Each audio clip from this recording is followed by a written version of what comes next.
विनोद जी, आपका स्वागत है हमारी इस बेहद खास पेशकश में। लोन बुक की ग्रोथ की अगर हम बात करें सबसे पहले, तो ये थोड़ा सा आपकी उम्मीदों से भी नीचे रहा है, लगभग 11 से 13%।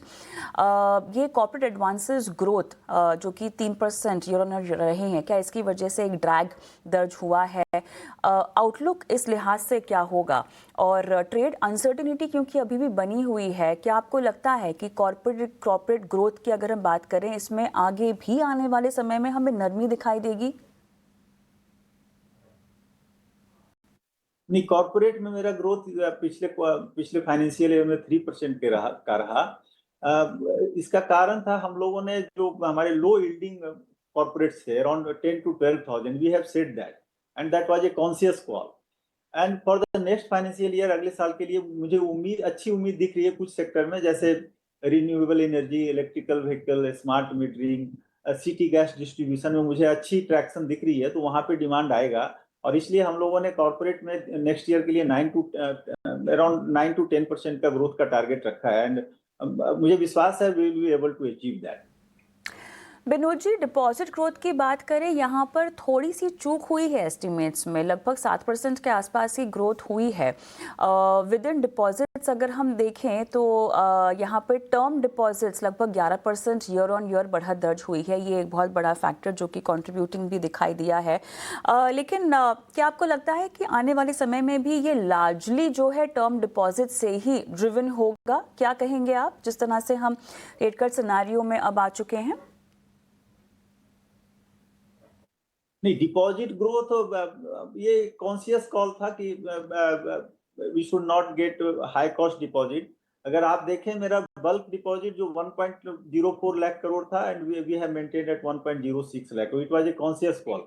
और कुछ alternate sources, we have gone for some alternate sources like infrastructure bond में हमने 10,000 रेज किया, और कुछ रीफाइनेंस हम लोगों को अच्छे रेट पे मिले तो रीफाइनेंस लिया। So fund requirement has been made through the some alternate sources.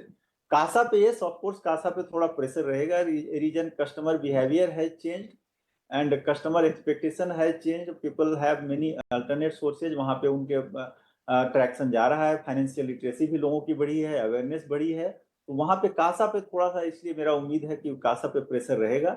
And we will be looking for some initiative for the raising CASA. Vinod ji, yield on advances की बात करें तो यहाँ पर 28 BP सिक्वेंशली हमने कमज़ोरी आते हुए देखी है। कॉस्ट ऑफ डिपॉजिट्स में डिक्लाइन है लगभग 8 BP से। ये जानना चाहेंगे हम कि थोड़ा सा प्रेशर जो है रेट कट इम्पैक्ट का पास ऑन होने की संभावना है, लेकिन तब तक किसी भी तरह का एक्शन डिपॉजिट रेट को रिड्यूस करने को लेकर लिया जाएगा? निम्स जो हैं वो किस तरह से रह सकते हैं FY26 में? यील्ड ऑन एडवांसेस डाउन हुआ है क्योंकि 50 बेसिस पॉइंट का जो रेपो रेट कट हुआ, 40% मेरा लोन बुक एक्सटर्नल बेंचमार्क से लिंक्ड है, तो वो रेट हमने इमीडिएटली पास ऑन किया कस्टमर्स को। और house MSME sector, retail sector में वो रेट रिडक्शन हुआ वहां पे, इसलिए थोड़ा सा स्ट्रेन था इसके ऊपर, नीम के ऊपर। एंड गोइंग फॉरवर्ड भी मुझे लगता है रेट कट और होंगे, and 40% loan book is into external benchmark, तो there will be some pressure on NIM. इसलिए मैंने अपना गाइडेंस रिवाइज किया है प्रेजेंटली फ्रॉम 5.472, अगले साल का जो गाइडेंस है 5.15, between in the range of 3.15 to 3.30 का गाइडेंस मैं इसमें दे रहा हूँ।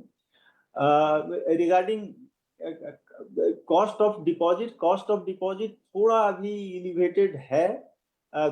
2 रेट कट्स हो चुके, लेकिन अगर आप देखें तो कुछ बैंकों ने ही पीक रेट भी, मैं बात कर रहा हूँ पीक रेट जो अराउंड जो स्पेशलाइज्ड बकेट में है, पीक रेट भी कुछ बैंकों ने ही कम किया है।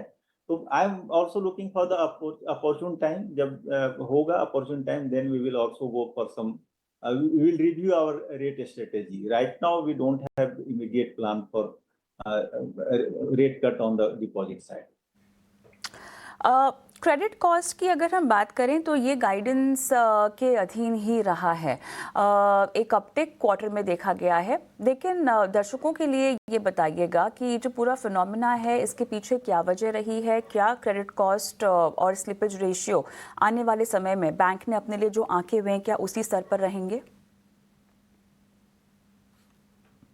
नहीं, क्रेडिट का स्लिपेज में कोई कंसर्न नहीं है। मेरा slippage basically it was better than the Q3। 1000 crore था Q3 में, उससे कम ही था। बट ऑडिटर्स ब्रांचें ऑडिट होती है इस क्वार्टर में, तो कुछ डिफरेंस ऑफ ओपिनियन होता है कि stock in some account we take stock and they don't allow it. तो कुछ बिकॉज ऑफ दैट करीब एमओसी पड़े। एमओसी की वजह से हमारा, जो कि हिस्टोरिकली भी in every in bank every fourth quarter, I mean financial annual result, MOC की वजह से थोड़ी सी स्लिपेज हिस्टोरिकली भी ज्यादा रहती है। गोइंग फॉरवर्ड ये I am very confident that our slippage ratio, I am giving guidance of less than 1, and whatever number we have achieved in this quarter slippage, next 2-3 quarter will be definitely less than that. So I am not saying any build up in the build up stress in the book. Rather एक अच्छी खबर है, हमारे SMA book जो पिछले financial year के and पे 15.59% था, वो घट करके 8.06% हुआ है। तो एसएमए बुक पे we are focusing since day 1, और कुछ उसमें हम लोगों को because of our good predictive model we have developed and we got Skoch award for that also. एक आखिरी सवाल आपसे पूछना चाहेंगे, बोर्ड ने यहाँ पर इक्विटी रेस को मंजूरी दे दी है 5000 करोड़ की। अब ये बताइएगा कि यहाँ पर काफ़ी हद तक एक रैशनल को लेकर जो फंड रेस के पीछे हो सकता है उस पर सवाल है, किस तरह से इसको यूटिलाइज किया जाएगा, जहाँ यूटिलाइज किया जाएगा उसकी टाइमलाइन, टारगेट QIP के लिए भी क्या होगा, साथ में इसका भी जवाब दीजिएगा प्लीज़। इनेबल करके रखा है, इसमें जरूरत तो पड़नी नहीं चाहिए। जो मेरा एक्सपेक्टेशन है already at 17.94%, but if we get some good opportunity, good price of for equities, for enabling that we have taken this approval from the board that in case of need, if we get some opportunity, good opportunity, then we may go for some equity raise. Otherwise, last year also हमारा approval board ने दिया था, but वो जरूरत पड़ी नहीं उसकी। विनोद जी, बहुत बहुत धन्यवाद, आपने समय दिया और नतीजों पर बातचीत की, हर फ्रंट पर बातचीत की हमारे साथ। तो कॉर्पोरेट कनेक्शन में आज इतना ही, और फिलहाल एक छोटा सा हम ब्रेक लेते हैं। ब्रेक के उस पार स्टॉक फटाफट लेकर आएंगे। नमस्कार।